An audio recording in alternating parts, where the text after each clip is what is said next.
A sus 51 años, Paco León decidió hablar sin máscaras, sin el humor que siempre utilizó como escudo, y sin el silencio diplomático que lo protegió durante décadas en la industria. El actor, director y creador más provocador de España. El hombre que se atrevió a romper reglas, tabúes y tradiciones. Por primera vez reconoce que su camino no estuvo hecho solo de creatividad y libertad. También hubo heridas, traiciones, competencias tóxicas, miradas que pesaban más que cualquier crítica. Siempre intenté llevarlo todo con humor, confiesa Paco, pero hubo personas que me hicieron daño de verdad. Durante más de 20 años de carrera, vivió conflictos con compañeros, directores, productores y hasta con amigos que se convirtieron en extraños. No habla desde el rencor, habla desde la verdad de un hombre que ya no tiene miedo a admitir que también sufrió en un mundo que parece glamuroso, pero que por dentro puede ser feroz. Si alguna vez odié, afirma, fue porque antes me rompieron. 5 nombres, 5 heridas que siguen ardiendo. Número 5. Santiago Segura. Santiago Segura. Él fue la primera pared contra la que choqué en esta industria. Admite Paco con una honestidad que revela cansancio y memoria acumulada. Segura era el rey absoluto de la comedia española, el dueño del éxito comercial con Torrente, el hombre que todo productor quería en un proyecto. Y cuando Paco apareció con su estilo irreverente, diferente, el choque era inevitable. España no estaba acostumbrada a 2 referentes de comedia tan opuestos, explica, y la prensa se encargó de convertirlo en un enfrentamiento. Mientras Segura representaba la comedia tradicional, grotesca, Paco apostaba por lo arriesgado, lo queer, lo incómodo, lo que incomodaba a un país que todavía no estaba preparado. En una entrevista, Segura soltó una frase aparentemente inocente, pero que Paco jamás olvidó. Lo de Paco está bien. Para su público. Traducción emocional. No eres universal, no eres como yo. Eso me dolió, admite Paco. No porque lo despreciara, sino porque me hizo sentir pequeño en un mundo en el que yo también quería espacio. Hubo reuniones donde productores comparaban sus cifras, sus estilos, sus seguidores. Competencia disfrazada de análisis artístico. Yo no quería ser su enemigo, dice Paco, pero durante años sentí que vivía bajo su sombra. Con el tiempo, aprendió a respetarlo. Pero esa herida inicial, esa sensación de que lo estaban juzgando con la vara de otro, sigue ahí, aunque él ya no lo diga en voz alta. No odié a Santiago, concluye. Odié la idea de que yo siempre sería el otro cómico, el alternativo, el raro. Número 4. Mario Casas. Mario Casas. Él nunca fue mi enemigo, pero sí fue la comparación que más daño me hizo, confiesa Paco, con una mezcla de sinceridad y frustración contenida.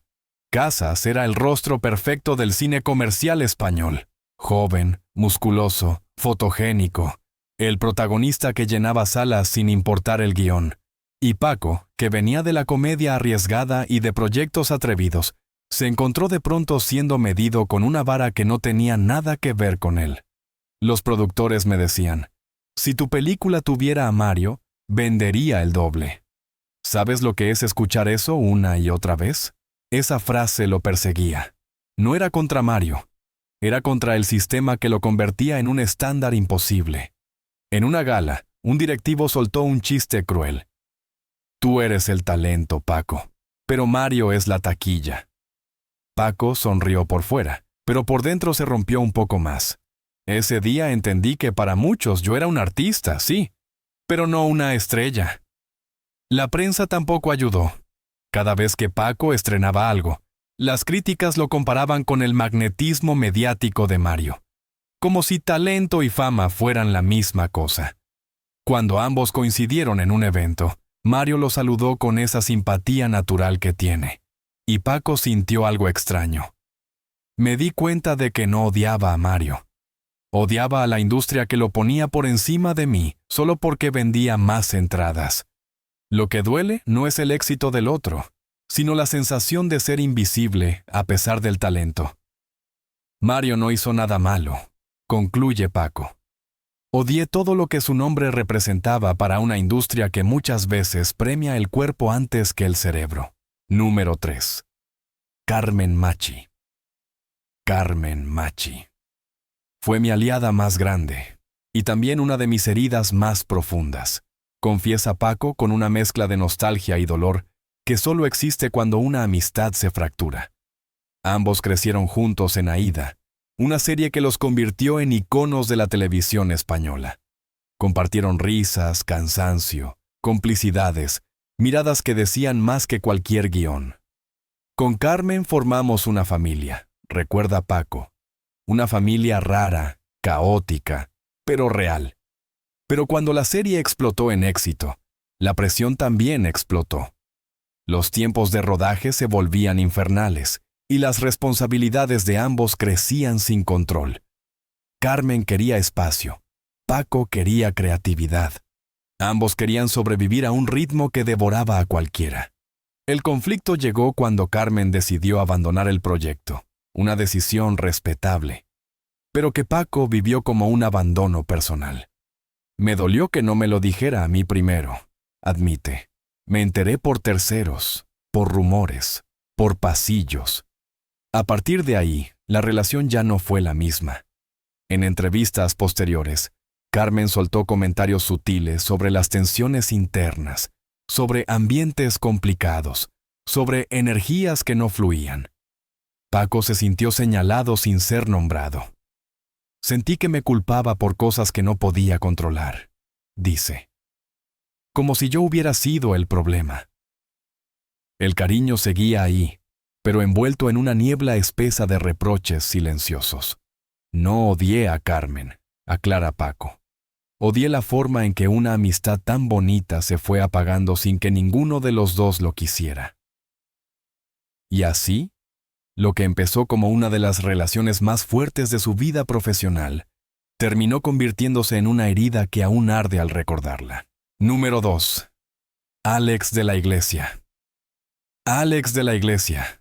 Él fue la prueba de que admiración y conflicto pueden existir al mismo tiempo. Dice Paco con un tono serio, casi cansado, como si cada palabra abriera una puerta que llevaba años cerrada. Alex es uno de los directores más influyentes del cine español. Oscuro, brillante, excesivo, visionario. El tipo de creador que Paco siempre admiró, hasta que trabajaron juntos. Lo que pasó entre nosotros no fue una pelea, explica Paco. Fue un choque de universos. Alex creaba desde el caos, Paco creaba desde la libertad. Y en el centro de esa colisión, el ego artístico empezó a sangrar. En las primeras reuniones, todo era entusiasmo, pero a los pocos días, empezaron los desacuerdos. Sobre tono, sobre personajes, sobre los límites del humor, sobre quién tenía la última palabra en el set. Él quería control absoluto, confiesa Paco, y yo no nací para obedecer en silencio. Hubo un día en particular, una escena clave que Paco defendía con uñas y dientes.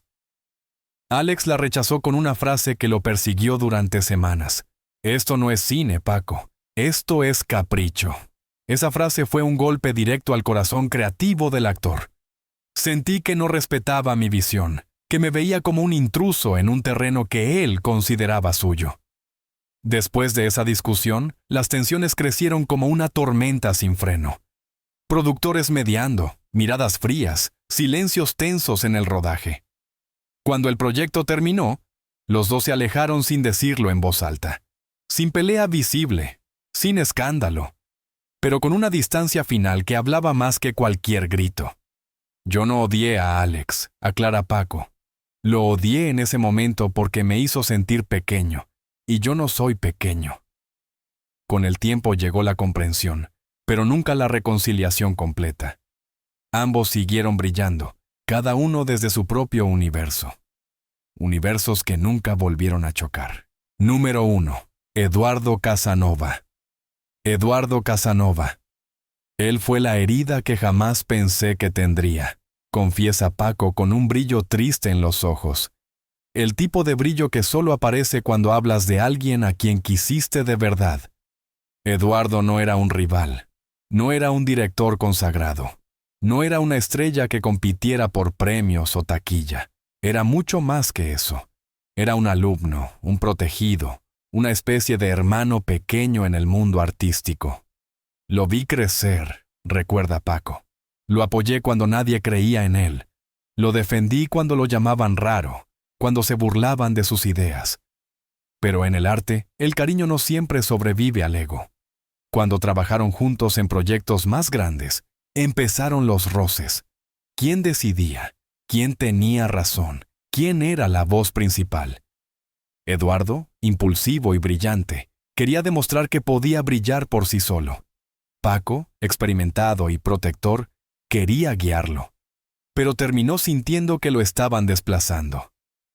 El punto final llegó durante una discusión creativa, una escena que Paco quería suavizar y Eduardo quería volver más extrema. Él le dijo sin filtros: «Tu visión ya no sirve para lo que estamos haciendo». Esa frase atravesó a Paco como un cuchillo, no por el contenido, sino porque venía de alguien a quien él había ayudado a crecer. Sentí traición, admite, no por lo que dijo, sino por la violencia con la que lo dijo. Después de eso, la distancia fue inevitable. Miradas duras, silencios incómodos, una relación que se fue apagando como una vela que ya no recibe oxígeno. Eduardo me dolió más que todos los demás, confiesa Paco, porque al enemigo lo esperas. Pero nunca esperas que la puñalada venga del alumno al que enseñaste a caminar. Durante muchos años pensé que era indestructible, dice Paco, con esa voz que ya no intenta ocultar el cansancio emocional. El humor era mi escudo, mi traje de guerra. Pero nadie te avisa cuando el escudo ya no aguanta más.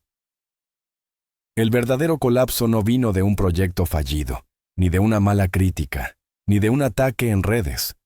Vino de algo mucho más íntimo, la sensación de que ya no sabía quién era, ni para quién estaba creando.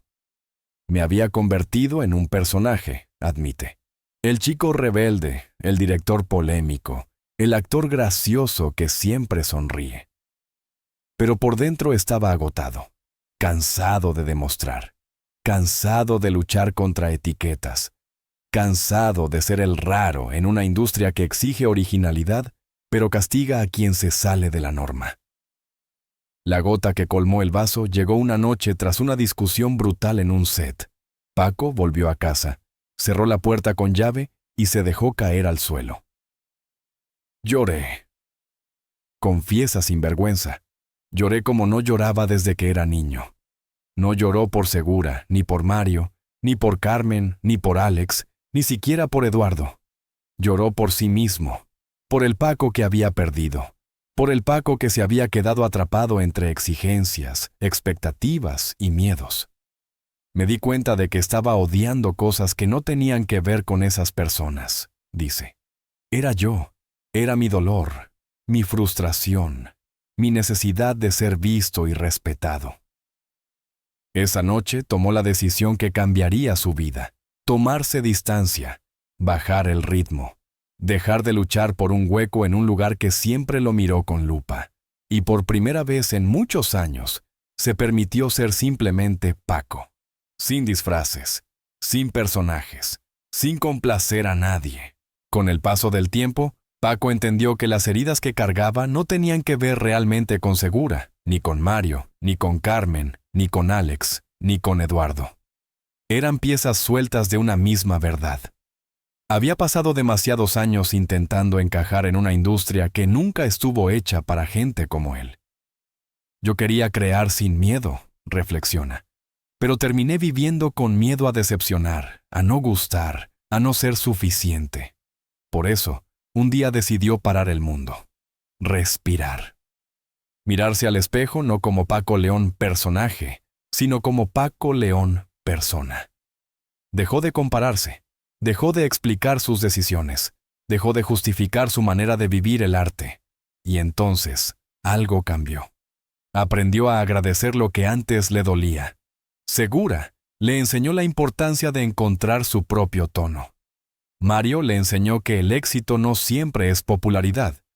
Carmen le enseñó que las relaciones también crecen a través de las grietas. Alex le enseñó la valentía de defender una visión.